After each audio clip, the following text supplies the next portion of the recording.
Hey everybody, it's Ron from Pick Dawgz, and this is Ron's Rundown. We're going to go over the MLB games scheduled for Saturday, August 23rd, 2025. Now, if you like this video, make sure to hit that thumbs up button and subscribe. Put those baseball picks in the comments section below. And if you're looking for my best bets, the games I love the most, you can find those at the Premium Picks tab at pickdawgz.com. There's also a link in the description.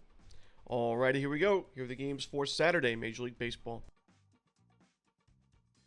First up, we've got the Red Sox and the Yankees. We've got Garrett Crochet and Will Warren as the starters. Now, the Red Sox have won a lot of Garrett Crochet starts this year, but they have dropped his last two games. His start against the Astros on August 11th was one of his weakest outings of the season. 5 earned runs given up in 4 innings. He bounced back in his last game against the Marlins, but it was still a 5-3 loss in the end. You got a Yankees team that's been great against left-handed pitching in the month of August. They're number 1 in OPS and ISO against lefties with a low strikeout rate and a high walk rate. I actually like the matchup for the Yankees against Crochet, and Will Warren's pitched really well at Yankee Stadium this year with a sub-3 ERA and a 6-3 record to go with it, 72 and a third innings, 81 strikeouts. I'm going to roll the Yankees in this one. I think they can get to Crochet. I think the Red Sox have shown that they not have the best numbers against right-handed pitching in the month of August. I'm going to roll with the Yankees on the money line. Next up, we've got the Blue Jays and the Marlins. We've got Jose Barrios and Jansen Junk as the starters.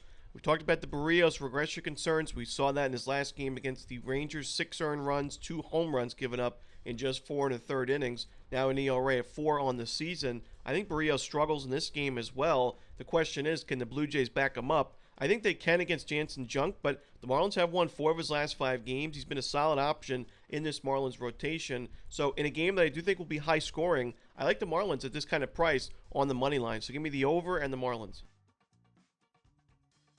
Next up, we've got the Nationals and the Phillies. We've got Aaron Nola and Mitchell Parker as the starters. Now, we saw this pitching matchup last week, and it was an ugly game for the pitchers. We saw Aaron Nola, his first start back from injury, give up in 2 and a third innings, 6 earned runs. And Mitchell Parker on the other side, he gave up in an inning and 2/3, 6 total runs, 5 earned, and a home run with 3 walks to go with it. It ended up being an 11-9 Phillies win. And I like the Phillies in this game as well on the run line, but I also got to go with the over. I think Aaron Nola has a better chance of bouncing back in this one, but I still think that both teams will show up offensively. You know, Mitchell Parker's had a really rough season in 2025. He's not in good form, even beyond just last start. You know, he was giving up 5+ runs in 2 of his last 3 games before that outing. And the Phillies have a good lineup against left-handed pitching. So give me the Phillies in this one on the run line and the over. Next up, the Royals and the Tigers. We've got Michael Wacha and Chris Paddack as the starters. I think this is a lopsided pitching matchup in favor of KC. I like the Royals at this price. We know Paddack has really struggled as of late, gave up 8 earned runs in his last game. Michael Wacha has been very consistent for KC. 2 runs or fewer, it seems like, every time on the mound. Even his last game, where he really didn't have his best stuff. He had 5 2/3, 9 base hits, only 3 strikeouts, but still just the 2 runs given up. He's great at getting out of jams. He doesn't put a lot of guys on via the walk. He has good control and not a lot of sharp contact. Only 1 home run his last 5 games combined. You know, Paddack, like I said, with those current struggles against a tough KC lineup, it's improving as the season goes along. I'm going to roll with the Royals in this one on the money line. Next up, we've got the Rockies and the Pirates. We've got Kyle Freeland and Mike Burrows as the starters. Now, believe it or not, the Pirates have actually made big-time improvements against left-handed pitching in the month of August. They actually have really good power numbers against lefties, top 10 in Major League Baseball. The OPS is still a little bit low, but a lower strikeout rate than before and a much higher walk rate of 13%. I've noticed the Pirates have put together a lot more competitive at-bats in the second half of the season post-trade deadline than they were at the beginning of the season. I think they can get to Freeland in this Rockies bullpen. I've mentioned I think Mike Burrows is a solid arm in this rotation. Not a ton of upside, but so far he's been a serviceable starting pitcher. 72 2/3, a mid-4 ERA. Towards the end of this rotation for a team with a losing record, you can't really ask for much more. And Burrows pitched really well his last game, 5 innings, 1 run. I'm going to roll the Pirates in this one on the run line at PNC Park. Next up, we've got the Orioles and the Astros. We've got Christian Javier and Dean Kramer as the starters. Now, we saw the same pitching matchup last week. That was a 12-0 Orioles blowout win. I think this game will be played differently. I expect Javier to pitch deeper into this ball game, but he still does have some control issues, and that pitch count can rise early in outings.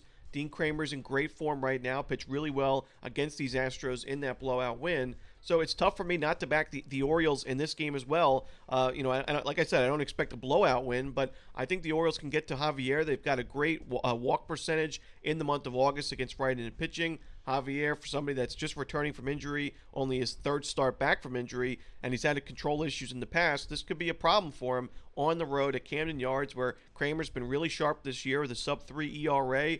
I'm going to roll with the Orioles in this one on the money line. Next up, we've got the Guardians and the Rangers. We've got Logan Allen and Jack Leiter as the starters. I've talked about Jack Leiter being really inconsistent. We've seen that recently, and we've seen the Rangers lose a lot of his games recently as well.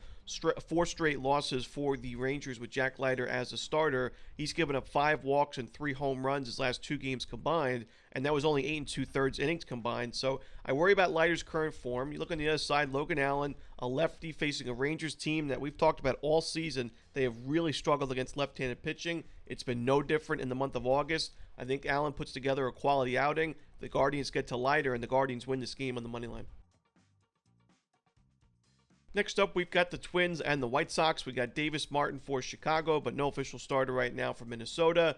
The Twins pitching staff is really a mess right now post-deadline. This was a team that, going into the season, had a great rotation and amazing bullpen on paper. Injuries and underperformances, and obviously the losing record being sellers of the deadline, have all resulted in this rotation being, or this pitching staff being, an absolute mess. When you got Jose Urena in the rotation and relievers I didn't even know were still in baseball out of the bullpen, and Genesis Cabrera on his 5th team or so. I mean, I just think that the White Sox have proven to be a lot more competitive offensively in the second half of the year. Davis Martin's an okay option. He pitched really well his last game against the Royals. Wasn't able to get the run support, but I think this time he will, and the White Sox pick up the W at Guaranteed Rate Field. Next up, we've got the Brewers and the Giants. We've got Logan Webb and Freddie Peralta as the starters. Now, originally we thought that Logan Webb was going to go on Friday, so he's moved to Saturday here. I think he still doesn't have a great matchup. I mean, he's not been the best on the road in his career, and this season, ERA just below 4. The Brewers, I just think, are a tough matchup for a pitcher like Logan Webb, and Freddie Peralta has been so dominant in American Family Field. 8-1 record, a sub-2 ERA, great strikeout numbers, and it goes to show you how dominant the Brewers have been overall recently. As you look at the last 3 games for Freddie Peralta, all 3 victories for the Brewers, and a combined final score of 28-2, just absolute blowout wins. Peralta's pitching really well. I think we see another one-sided victory for the Brewers in this one. Next up, we've got the Mets and the Braves. It looks like we're going to see the Braves debut of Cal Quantrill. Right now, he is the projected starter. He was placed on outright waivers the other day by the Miami Marlins. He was claimed on waivers by Atlanta on Thursday night. And looks like right now, we'll see if it changes, but Cal Quantrill should be pitching opposite Clay Holmes in this game. Now, we know Clay Holmes faced these Braves back on August 12th. Did not pitch well in that one. He got the run support, but 5 earned runs given up, 5 walks as well in 3 2/3. And you got Cal Quantrill, who's been one of the most profitable pitchers in Major League Baseball this year, has a little bit of an upgrade offensively. Even though the Marlins have been a solid team offensively, I still think the Braves have the superior lineup and bullpen to go with it. So I think he's actually got a better team behind him, playing at home against a rival, trying to play the role of spoiler like they did at Citi Field last week. I think that Quantrill could put together 4 to 5 solid innings in his debut. The Braves can get to Holmes again, and Atlanta picks up the W in this game. Should be a good one, but give me the Braves on the money line. Next up, we've got the Dodgers and the Padres. We've got Tyler Glasnow and Nestor Cortez as the projected starters.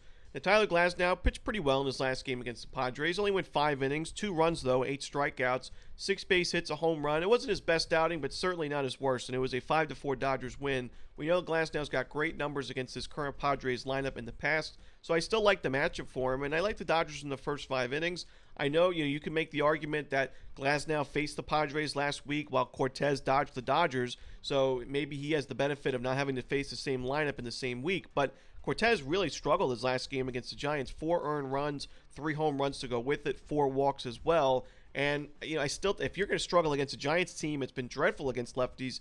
Now you go up against the Dodgers, who are, one of the better lineups in baseball. I just worry about this matchup for Cortez. I think he could be in trouble, and I think the Dodgers at least have the lead through the first 5 innings. Next up, we've got the Athletics and the Mariners. We've got Jeffrey Springs and George Kirby as the starters. Now, we've talked about how Jeffrey Springs has been a very streaky pitcher in 2025, and recently he has struggled. He's given up 9 earned runs his last 2 games combined. That's not really trending in the right direction for a pitcher like Springs, but the matchup is not a bad one for Springs. He faces a Mariners team that's not been great against lefties in the month of August. He also pitched really well against the Mariners back on July 30th, and that was a home game. 6 innings, 1 run, 7 strikeouts at the very hitter-friendly ballpark in Sacramento, and Springs has been better on the road this year with a sub-4 ERA. I think Springs can bounce back. I'm definitely a little bit concerned with that recent form, but you also got to point to the fact that George Kirby got crushed in his last game. 7 earned runs, 12 base hits. I know it was in the Little League Classic, but this is an A's team. It's been crushing the baseball against right-handed pitching. Shea Langeliers has been one of the hottest hitters in baseball, and you talk about the catchers in the AL West. Cal Raleigh gets all the mention, but Shea Langeliers having a great second half of the season. The A's are top 10 in OPS and ISO against righties in the month of August. I think the value's there with the A's in this one, at least plus 1.5 runs and on the money line. Next up, we've got the Cincinnati Reds taking on the Arizona Diamondbacks. We've got Andrew Abbott and Nabil Crismatt as the starters.